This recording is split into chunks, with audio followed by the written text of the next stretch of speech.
Trina and Heather know what it means to be unstoppable.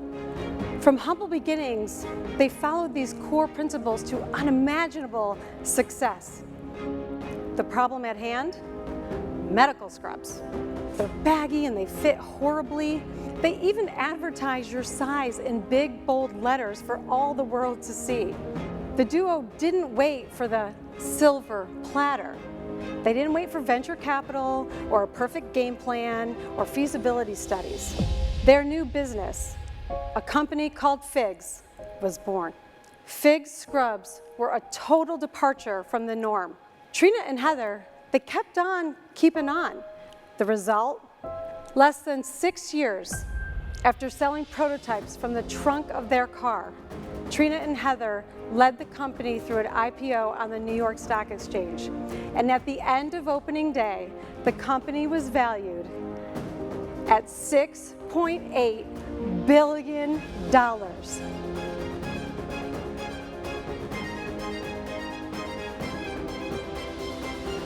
Life knocks us all down at one point or another. Those setbacks are just to test our resolve. But now you have a choice. Will you let those challenges define you? Or now that you have all the tools you need, will you instead decide to become unstoppable? Thank you.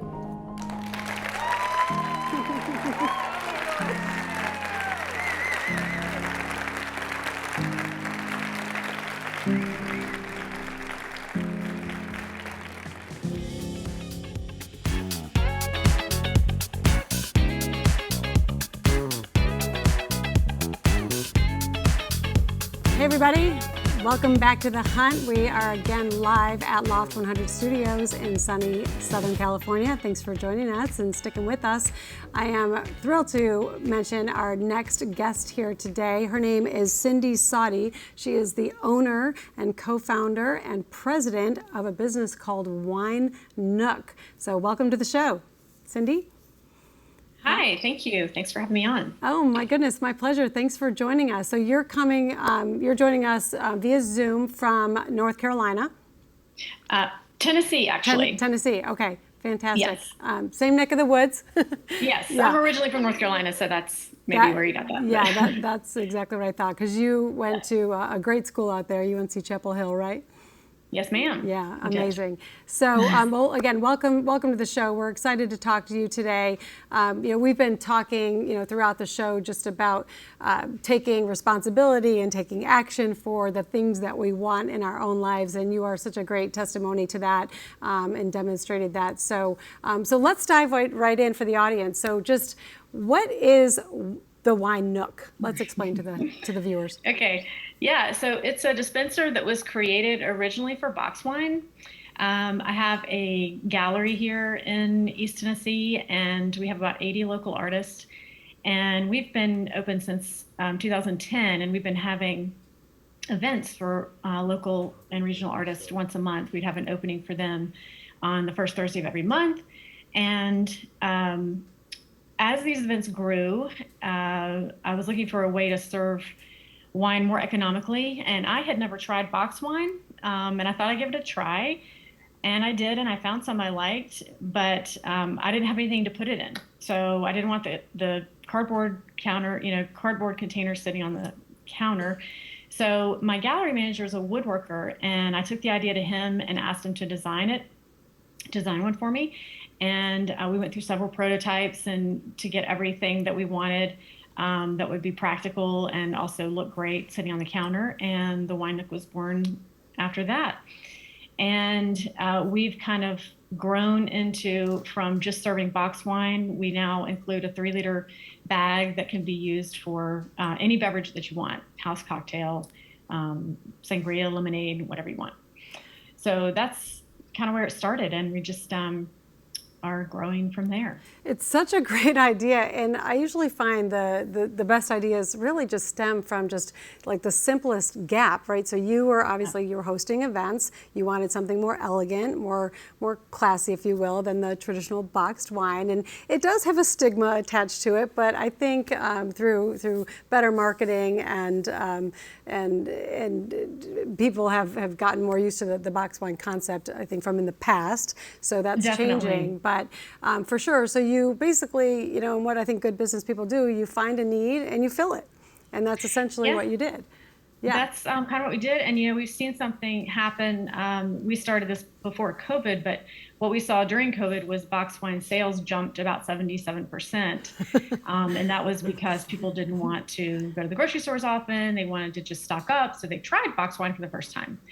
And there has been a stigma attached to it, but that really is rapidly fading as more winemakers choose the packaging, because really it's just a way to package wine. It currently can't be aged in a box, so you know, it's for wine that's meant to be drunk in a year, but that's many wines on the market are. So it's just a new way to package, and it's more environmentally friendly, lowers the carbon footprint, it's recyclable. So a lot of winemakers are getting on board, and they're actually putting premium wines in boxes now. And some of these wine boxes you can get for, you know, $100, $200 a box. So it's really good wine. It's just getting that word out that these wines are available, that a lot of people just don't realize. I think that they're out there, mainly in like the larger wine warehouse type locations. Yeah, no, for sure. It definitely goes back to consumer habits, I think. But so just for the audience and for me too, I'm so fascinated by this process is, you know, because you are an artist, like you are, you know, you're not necessarily, you know, an entrepreneur or business person per se, right? As you know, defined, but you become one. So how do you go from being an artist to having an idea to getting this patented, because there's a design patent on this, right? Yes. Yep. And then to basically scaling it and monetizing the idea. Can you talk a little bit about that? Sure. Well, I guess so. Yes, I have been an oil painter in the past, and I still am, but not to as much an extent as now I'm more doing business.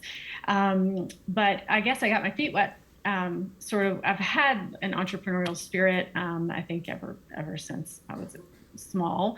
And so it started with just marketing my own artwork, my paintings to other galleries. And then I opened a gallery here. And so kind of started, you know, cut my teeth in the business world, I guess, if you will, with that. Although it's a local business, I still had to learn a lot about running a business and owning a business and being an entrepreneur. And so then this kind of evolved once this idea came along. I kind of had some business, you know, skills already. And then just this kind of just is a whole different beast, which I didn't realize getting into it.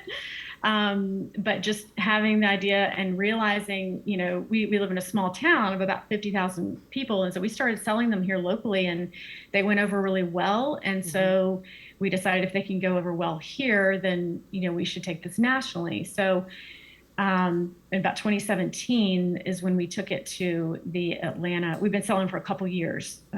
We started manufacturing in 2015, and we took it to the Atlanta gift market there.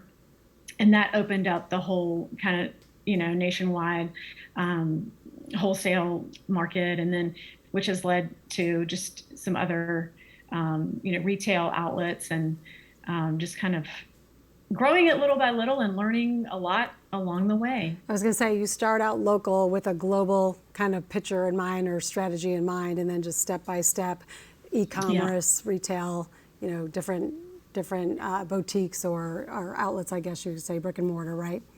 Definitely, yeah, brick and mortar. And then in Atlanta, there's a chance to connect with some of these larger, you know, outlets. Like we've been on the Grommet.com for a long time, and Uncommon Goods, and we're now on Bed Bath & Beyond, and QVC. See, that's the part I think is fascinating. Like you have the idea, and then all of a sudden you see your product in Bed Bath & Beyond. That has to be mind-blowing.